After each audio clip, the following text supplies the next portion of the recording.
Plastic surgery ചെയ്ത് സുന്ദരികളായ നടിമാരെക്കുറിച്ചാണ് cinema Kerala ചർച്ച ചെയ്യുന്നത്. പ്ലാസ്റ്റിക് പ്ലാസ്റ്റിക് സർജറി പണ്ടുകാലം മുതൽ തന്നെ നിലനിന്നിരുന്നു. പ്ലാസ്റ്റിക് സർജറിയും ഹോർമോൺ ചികിത്സയും ഒക്കെ. ആദ്യമായി പ്ലാസ്റ്റിക് സർജറി ചെയ്ത്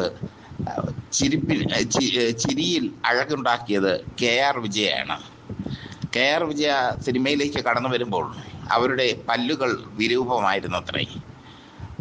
മദ്രാസിലെ പ്രശസ്ത സൗന്ദര്യ വിദഗ്ധ ദന്തിസ്റ്റാണ് അവരുടെ പല്ലുകൾക്ക് നിരകൾ തെറ്റിയ പല്ലുകൾ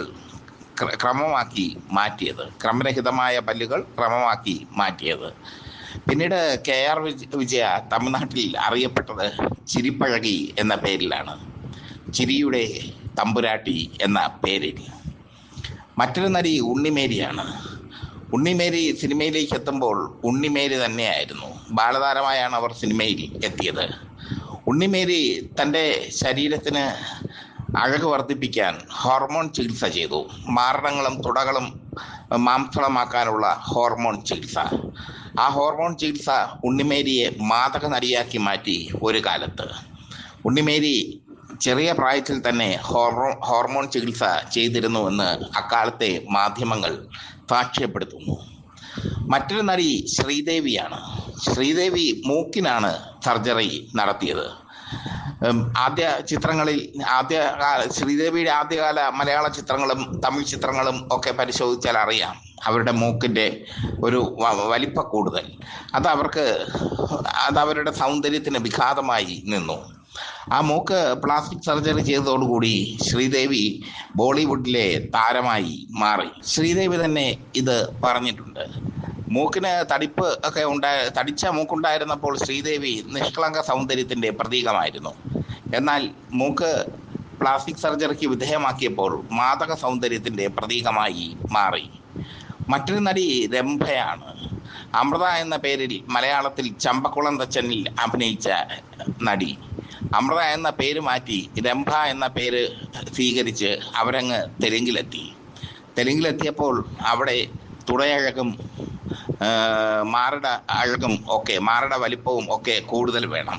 ഹോർമോൺ ചികിത്സ നടത്തി മൂക്ക് പ്ലാസ്റ്റിക് സർജറി ചെയ്തു. ശ്രീദേവിയെ പോലെ തന്നെ മൂക്ക് പ്ലാസ്റ്റിക് സർജറി ചെയ്ത രംഭ കുറെ കാലം തമിഴ് സിനിമ അടക്കി വാണു.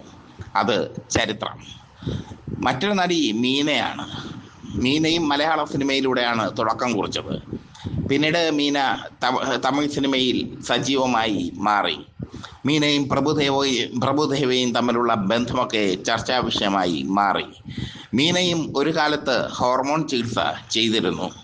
ഹോർമോൺ ചികിത്സ ചെയ്ത് തൻ്റെ ശരീരത്തിൻ്റെ മാദകത്വം വർദ്ധിപ്പിച്ചു മീന. അങ്ങനെ മീന രജനീകാന്തിൻ്റെ നായിക വരെയായി മാറി. അതൊക്കെ ഒരു ചരിത്രം. മീന ഇപ്പോഴും സജീവമാണ് മലയാള സിനിമയിൽ, സജീവ സാന്നിധ്യമാണ് മലയാള സിനിമയിൽ എന്ന് വേണമെങ്കിൽ പറയാം. ഇവരൊക്കെ സിനിമയ്ക്ക് വേണ്ടി ജീവിച്ചവരായിരുന്നു. KR വിജയ പറഞ്ഞു, താൻ വന്നത് വളരെ സാധാരണ കുടുംബത്തിൽ നിന്നാണ്. തനിക്ക് അക്കാലത്ത് സിനിമയിൽ നിലനിൽക്കണമെങ്കിൽ ഇത്തരത്തിലുള്ള സർജറി ആവശ്യമായിരുന്നു. KR വിജയയുടെ പല്ലുകൾ ക്രമപ്പെടുത്തിയ ആ ദന്തരോഗ വിദഗ്ധൻ വളരെ പ്രശസ്തനായിരുന്നു എന്നാണ് കേട്ടിട്ടുള്ളത്. അദ്ദേഹത്തിൻ്റെ പേര് KR വിജയ വെളിപ്പെടുത്തിയിട്ടില്ല. പക്ഷേ പല നടിമാരുടെയും ദന്ത സൗന്ദര്യം വർദ്ധിപ്പിക്കുന്നതിൽ അദ്ദേഹത്തിന് വലിയൊരു പങ്ക് ഉണ്ടായിരുന്നു. അങ്ങനെയൊക്കെ ചരിത്രങ്ങളുണ്ട്. മാത്രമല്ല, നിതംബത്തിൻ്റെ വിസ്തീർണം കൂട്ടാൻ വേണ്ടി പാഡുകൾ വയ്ക്കുന്ന പരിപാടിയും അക്കാലത്ത് ഉണ്ടായിരുന്നു. ശ്രീവിദ്യയൊക്കെ പാഡുകൾ വെച്ച് നിതംബത്തിൻ്റെ വിസ്തീർണം കൂട്ടിയ നടിമാരാണ്. അങ്ങനെ കുറേ കാലം.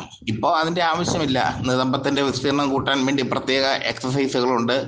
മാറുടെ അഴക് നിലനിർത്താൻ വേണ്ടി പ്രത്യേക എക്സസൈസുകളുണ്ട്.